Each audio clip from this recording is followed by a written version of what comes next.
आसमान से पत्थर नहीं बल्कि सोना, चांदी, लोहा और प्लैटिनियम बरसने लगे तो क्या होगा? दुनिया की सबसे बड़ी दौलत बैंकों में नहीं, तिजोरियों में नहीं, बल्कि सीधे अंतरिक्ष में तैरती हुई हो। आज हम आपको ले चलेंगे एक ऐसे रहस्य की ओर जिसे देखकर नासा भी चौंक गया। ब्रह्मांड में मंगल और बृहस्पति के बीच एक ऐसा उल्कापिंड घूम रहा है जो अगर कभी धरती पर आ गया तो ना सिर्फ अमीर और गरीब की परिभाषा बदलेगी बल्कि दुनिया की पूरी आर्थिक व्यवस्था फिर से लिखी जाएगी। यह खजाना जमीन के नीचे नहीं, यह आसमान में है। सोचिए जरा, अगर आसमान से सिर्फ पत्थर नहीं बल्कि सोना, प्लैटिनम और लोहे का पहाड़ मिल जाए तो दुनिया की तस्वीर कैसी होगी। आज हम आपको दिखा रहे हैं ब्रह्मांड में छुपे उस खजाने की कहानी जिसने नासा तक को चौंका दिया। आसमान जो सदियों से इंसान को सिर्फ सपने दिखाता आया है, आज वही आसमान इंसान की सोच से कहीं बड़ी एक हकीकत सामने रख रहा है। नासा को ब्रह्मांड में मिला है एक ऐसा उल्कापिंड जिसे अगर कभी धरती तक लाया जा सका तो ना सिर्फ दौलत की परिभाषा बदलेगी बल्कि दुनिया की पूरी आर्थिक व्यवस्था एक बार फिर से लिखी जाएगी। ये कहानी है एक ऐसे खजाने की जो जमीन के नीचे नहीं बल्कि आसमान में घूम रहा है। इस उल्कापिंड का नाम है सोलर साइकी। तो सबसे पहले जानते हैं क्या है सोलर साइकी। नासा को अंतरिक्ष में मिला खास उल्कापिंड। दिखने में यह बिल्कुल आलू के आकार जैसा। इससे दुनिया की सबसे कीमती धातुओं की भरमार। इसमें सोने, चांदी, प्लैटिनम जैसे धातु। इसकी चौड़ाई करीब 278 किलोमीटर, लंबाई करीब 231 किलोमीटर है। ये उल्कापिंड धरती से बहुत दूर मंगल और बृहस्पति ग्रह के बीच सूरज की परिक्रमा करता है। यानी ऐसा इलाका जहां पहुंचना आज भी इंसान के लिए एक बड़ी चुनौती है।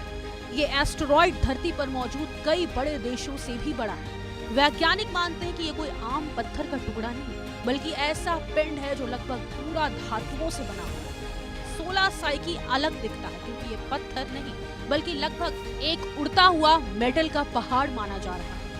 अब जानते हैं क्या है सोलर साइकी उल्कापिंड की खासियत। ये लोहे, निकल और प्लैटिनम ग्रुप मेटल से बना। नासा के मुताबिक 30 से 60% हिस्सा मेटल हो सकता है। वैज्ञानिकों के अनुसार ये रडार सिग्नल को बहुत तेजी से रिफ्लेक्ट करता है। इसकी कीमत करीब $8 क्विंटेलियन हो सकती है। अगर यह दौलत दुनिया की 8.3 अरब आबादी में बांटी जाए तो सभी को करीब 12,000 करोड़ मिल सकता है। वैज्ञानिकों के मुताबिक सोलर साइकी कोई आम पत्थर वाला एस्टेरॉइड नहीं है। इसमें लोहा, निकल और प्लैटिनम ग्रुप मेटल्स मौजूद हैं। रडार टेस्ट में इसका सिग्नल रिफ्लेक्शन बाकी उल्कापिंडों से कहीं ज्यादा तेज पाया गया, जो इसके धातु से भरे होने की पुख्ता निशानी।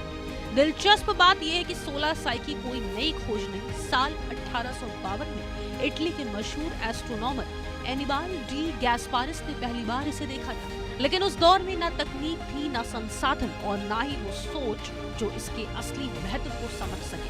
आज करीब 170 साल बाद इंसान फिर उसी खोज के सामने है, लेकिन इस बार हाथ में तकनीक भी है और सवाल भी।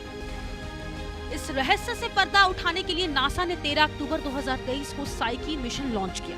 ये अंतरिक्ष यान करीब 2029 तक सोलर साइकी के पास पहुंचेगा और वहां से इस धातु से भरे उल्कापिंड के असल राज सामने आएंगे। वहां पहुंचकर ये मिशन बताएगा कि क्या साइकी किसी टूटे हुए ग्रह का कोर है या फिर ब्रह्मांड की कोई अलग ही कहानी। फिलहाल सोलर साइकी आसमान में घूमता एक खामोश सवाल है। एक ऐसा खजाना जो इंसान को अरबपति बना सकता है या फिर ये याद दिला सकता है कि ब्रह्मांड के सामने इंसान आज भी बहुत छोटा है। Bureau report, India news.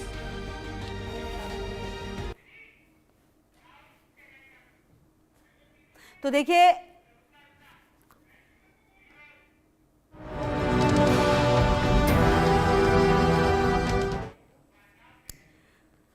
तो सौर मंडल का सबसे बड़ा ग्रह जिसे देखकर हमेशा यही लगा कि इससे आगे कुछ बड़ा हो ही नहीं सकता, जिसका नाम सुनते ही आकार, ताकत और विशालता की तस्वीर दिमाग में उभर आती है। लेकिन आज वही ग्रह खुद अपने बारे में एक नया सच बता रहा है। नासा ने जुपिटर के ऊपर से नहीं अंदर तक देखा, और जो दिखा वो आंखों से नहीं आंकड़ों में देखा गया। सच है, विज्ञान कहता है, जिसे हम अब तक पूरा सच मानते रहे वो बस एक अनुमान था। आज जुपिटर का आकार बदला नहीं, आज बदला है उसे देखने का नजरिया। देखिए जरा।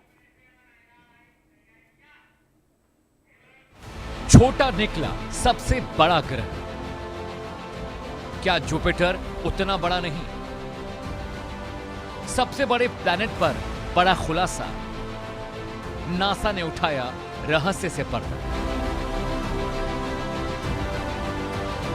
हम हमेशा से यही जानते आए हैं कि जुपिटर सौर मंडल का सबसे विशाल यानी बड़ा ग्रह है। इतना बड़ा कि उसके अंदर करीब 1200 पृथ्वियां समा सकती हैं।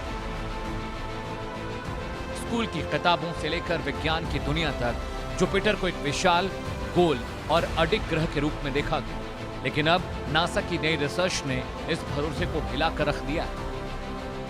जुपिटर अब भी सबसे बड़ा है, लेकिन जैसा हम उसे समझते आए थे वैसा वो नहीं है। विज्ञान कहता है जिसे हम पूरा सच मानते हैं वो असल में अधूरा था। नासा का जूनो अंतरिक्ष यान जो 2016 से जुपिटर की कक्षा में घूम रहा है, उसने इस ग्रह को केवल ऊपर से नहीं देखा बल्कि उसके भीतर तक झांका है। जूनो ने जुपिटर के गुरुत्वाकर्षण क्षेत्र, चुंबकीय ताकत और उसकी आंतरिक संरचना का बेहद सटीक अध्ययन किया है। यही नहीं, इस यान ने ऐसे डेटा भेजे हैं जिनसे वैज्ञानिक पहली बार में ये समझ पाए कि जुपिटर का आकार पूरी तरह गोल नहीं बल्कि वो अपने ध्रुवों से दबा हुआ है और बीच में उभरा हुआ है। इक्वेटोरियल डायमीटर 1,09,76 किलोमीटर है, पहले के माप से करीब 8 किलोमीटर छोटा। पोलर डायमीटर 1,33,684 किलोमीटर है, पहले के अनुमान से करीब 24 किलोमीटर छोटा। जूनो से मिले नए माप बताते हैं कि जुपिटर का भूमध्य रेखा पर व्यास करीब 1,42,976 किलोमीटर है, जबकि ध्रुवों के बीच की दूरी 1,33,684 किलोमीटर है, यानी दोनों में करीब 9,000 किलोमीटर से ज्यादा का फर्क है। ये फर्क इसलिए है क्योंकि जुपिटर बेहद तेजी से घूमता है, सिर्फ 10 घंटों में एक पूरा चक्कर। इतनी तेज गति के कारण ग्रह का मध्य हिस्सा फैल जाता है और ऊपर नीचे का हिस्सा दब जाता है। यही वजह है कि जुपिटर गेंद नहीं बल्कि एक चपटा गोला है। अब ये जान लेते हैं कि पुराना नाम कैसे लिया गया। पुराना माप 1970 में वोजेयर और पायनियर से हुए। 2011 में लॉन्च किया गया था जूनो यान। 2016 से जुपिटर की कक्षा में घूम रहा है। 2021 में मिशन को आगे बढ़ाया गया, जिसमें ये विशेष जांच पूरी हुई। जब जूनो पृथ्वी के नजरिए से बृहस्पति के पीछे चला गया, जूनो के पीछे जाने पर रेडियो सिग्नल गुजरे। सिग्नल बदलाव से वायुमंडल का डेटा मिला, इससे जुपिटर का सटीक आकार सामने आया। जुपिटर कोई ठोस जमीन वाला ग्रह नहीं, ये पूरी तरह से हाइड्रोजन और हीलियम जैसी गैसों से बना हुआ है, वही गैसें जिनसे सूरज और तारे बनते हैं। वैज्ञानिकों का मानना है कि अगर जुपिटर थोड़ा और बड़ा होता तो शायद वो खुद एक तारा बन जाता, लेकिन ऐसा नहीं हुआ और वो रह गया एक गैस जाइंट, एक ऐसा ग्रह जो तारा बनने के बेहद करीब जाकर रुक गया। जुपिटर सूरज से 5वें नंबर पर है और इसका गुरुत्वाकर्षण इतना ताकतवर है कि यह सौर मंडल के लिए एक सुरक्षा कवच की तरह काम करता है। कई उल्कापिंड और अंतरिक्ष चट्टानें पृथ्वी तक पहुंचने से पहले ही जुपिटर की ओर खिंच जाती हैं। वैज्ञानिक मानते हैं कि अगर बृहस्पति न होता तो पृथ्वी पर जीवन की कहानी शायद इतनी आसान नहीं होती। जुपिटर सौर मंडल का सबसे बड़ा ग्रह है, इसमें सभी बाकी ग्रह समा सकते हैं। ये पृथ्वी से 1300 गुना बड़ा है। ये हाइड्रोजन और हीलियम से बना है। सोलर सिस्टम को समझने में मदद मिली। जुपिटर से जीने की जरूरी चीजें धरती तक पहुंची थी। ग्रेविटी से खतरनाक उल्कापिंडों से बचाता है। अब एक सवाल ये उठ रहा है कि आखिर आकार इतना मायने क्यों रखता है, इससे हमें क्या मदद मिलती है। तो अब जीएफएक्स के जरिए ये भी समझ लेते हैं। ग्रह के अंदरूनी हालात समझने में मदद।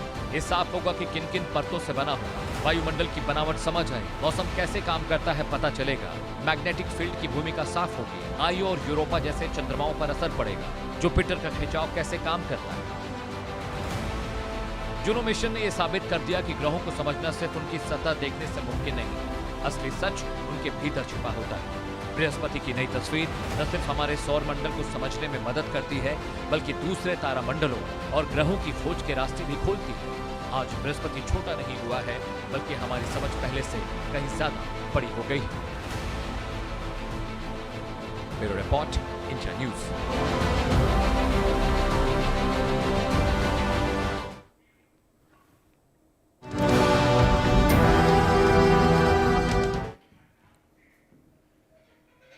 तो देखिए पूरी रिपोर्ट आपने देखी। अगर आज अचानक आपके स्क्रीन पर एक ऐसी रोशनी चमके जो ना आज की हो ना कल की, बल्कि उस दौर की हो जब धरती का नामो निशान भी नहीं था, सिर्फ 10 सेकंड की एक चमक लेकिन इतनी ताकतवर कि 13 अरब साल का सफर तय करके आज हमारे टेलीस्कोप तक पहुंच जाए। ये कोई फिल्म का सीन नहीं, ये कोई कल्पना नहीं, ये ब्रह्मांड को भेजा हुआ एक संदेश है। एक ऐसा धमाका जो तब हुआ था जब ब्रह्मांड अभी बच्चा था, और आज वही धमाका विज्ञान की सबसे बड़ी किताब के पन्ने पलट रहा है।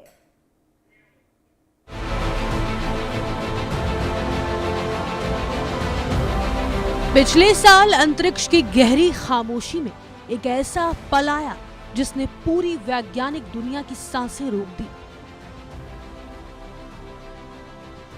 एक तेज चमक, सिर्फ 10 सेकंड की, लेकिन इतनी शक्तिशाली कि उसने ब्रह्मांड के इतिहास को हिला दिया। पहले किसी ने ध्यान नहीं दिया, सोचा कोई साधारण फ्लैश होगा, लेकिन जब डेटा सामने आया तो समझ में आया कि यह कोई आम संकेत नहीं था। यह रोशनी 13 अरब साल पुरानी थी, उस दौर की जब ना धरती थी, ना सूरज, ना कोई जाना पहचाना ग्रह। ब्रह्मांड तब सिर्फ पैदा हो रहा था और अंधेरे में पहली बार रोशनी जन्म ले रही थी। इतनी दूरी से आज तक पहुंचा एक संकेत, यह अपने आप में ही एक रहस्य था। शुरुआत में वैज्ञानिक भी उलझन में थे। यह क्या था, कहां से आया और क्यों सिर्फ 10 सेकंड? डेटा के हर नए टुकड़े के साथ कहानी और डरावनी होती गई। आखिरकार सच्चाई सामने आई। यह एक सुपरनोवा था, एक विशाल तारे की हिंसक मौत। वह पल जब एक तारा खुद को संभाल नहीं पाता और जबरदस्त धमाके के साथ खुद को अंतरिक्ष में फाड़ देता है। लेकिन सबसे डरावनी बात ये नहीं थी, डर ये था कि यह मौत ब्रह्मांड के बचपन में हुई थी। 14 मार्च 2025 फ्रांस और चीन के साझा सैटेलाइट ने अचानक एक भयानक तेज रोशनी दर्ज की। किसी को अंदाजा नहीं था कि यह छोटी सी चमक ब्रह्मांड की अब तक लिखी गई कहानी को हिला देगी। यह कोई आम रोशनी नहीं थी, ना कोई साधारण सिग्नल। यह 13 अरब साल पुराना संदेश था, उस दौर का जब ब्रह्मांड बिल्कुल नवजात था, जब फैलाव शुरू ही हुआ था और जब अंधेरे में पहली बार तारों ने रोशनी की परिभाषा लिखी थी। इतनी दूर से किसी संकेत का आज धरती तक पहुंचना अपने आप में किसी चमत्कार से कम नहीं था, और यही वजह है कि वैज्ञानिक इस एक पल को समझने में महीनों तक जुटे रहे। नाम दिया गया गामा रे बर्स्ट। गामा किरणें ब्रह्मांड की सबसे खतरनाक ऊर्जा, इतनी ताकतवर कि कुछ सेकंड में पूरी आकाश गंगा से ज्यादा ऊर्जा छोड़ दे। अगर यह विस्फोट थोड़ा और पास होता तो शायद धरती तक सुरक्षित ना रहती। ये तभी पैदा होती है जब कोई बेहद विशाल तारा या तो पूरी तरह खत्म हो जाता है या खुद में ढह जाता है। इस विस्फोट की ताकत का अंदाजा इसी बात से लगाया जा सकता है कि कुछ ही सेकंड में इसने पूरी आकाश गंगा से भी ज्यादा ऊर्जा बाहर फेंक दी। धमाके के ठीक 90 मिनट बाद नासा की वैधशालाएं अलर्ट पर आ गई। वैज्ञानिकों ने उस रोशनी की दिशा पकड़ी, उसकी यात्रा को ट्रैक किया और दूरी की गणनाएं शुरू हुई। जैसे जैसे आंकड़े सामने आए, वैज्ञानिकों की हैरानी बढ़ती चली गई। साफ हो गया कि वे किसी आम घटना को नहीं बल्कि अब तक के सबसे दूर देखे गए विस्फोट को देख रहे हैं।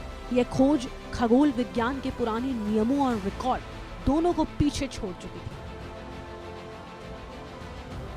इस खोज के बाद यह पक्का हो गया है कि धमाका अब तक का सबसे दूर देखा गया विस्फोट है, जिसने पिछले सभी रिकॉर्ड तोड़ दिए। जैसे ही वैज्ञानिकों को इसका पता चला, उन्होंने जेम्स वेब स्पेस टेलीस्कोप को काम पर लगा दिया। जेम्स वेब इंसान की बनाई अब तक की सबसे ताकतवर आंख, जिसे ब्रह्मांड के सबसे पुराने रहस्यों को देखने के लिए ही बनाया गया। लेकिन इस बार जल्दबाजी नहीं की गई। वैज्ञानिकों ने इंतजार किया, जुलाई 2025 तक रुके ताकि वह सुपरनोवा अपने सबसे चमकीले दौर में पहुंचे और उसकी सबसे साफ तस्वीरें ली जा सके। और यहीं पर विज्ञान को सबसे बड़ा झटका लगा। जो तस्वीरें सामने आई, उन्होंने दशकों पुरानी सोच को तोड़ दिया। अब तक माना जाता था कि ब्रह्मांड की शुरुआत में बने तारे आज के तारों से बिल्कुल अलग, अजीब और अस्थिर रहे होंगे। वजह साफ थी, उस समय ब्रह्मांड में आज जैसे भारी रसायन मौजूद नहीं थे, लेकिन यह तारा वैसा बिल्कुल नहीं निकला। यह सुपरनोवा आज के दौर के तारों जैसा ही था, संतुलित, व्यवस्थित और पहचाने जाने लायक। ना कोई अजीब संरचना, ना कोई अनजान व्यवहार। इसका मतलब साफ था, ब्रह्मांड बनने के कुछ ही समय बाद तारे और आकाश गंगाएं उम्मीद से कहीं ज्यादा तेजी से विकसित हो चुके। तारे बन रहे थे, मर रहे थे और ब्रह्मांड को वही तत्व दे रहे थे जिनसे आगे चलकर ग्रह बने। 13 अरब साल पहले हुआ यह धमाका आज हमारे टेलीस्कोप तक पहुंचा है। यह हमें याद दिलाता है कि ब्रह्मांड कितना विशाल है, कितना प्राचीन है और इंसान की समझ अभी भी कितनी सीमित है। लेकिन साथ ही यह भी दिखाता है कि इंसानी जिज्ञासा कितनी शक्तिशाली है, इतनी कि वह समय के सबसे पुराने पर्दे भी हटा सकती है।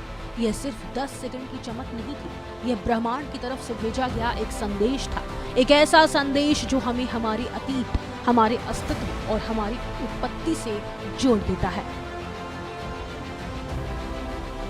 Bureau report, India news.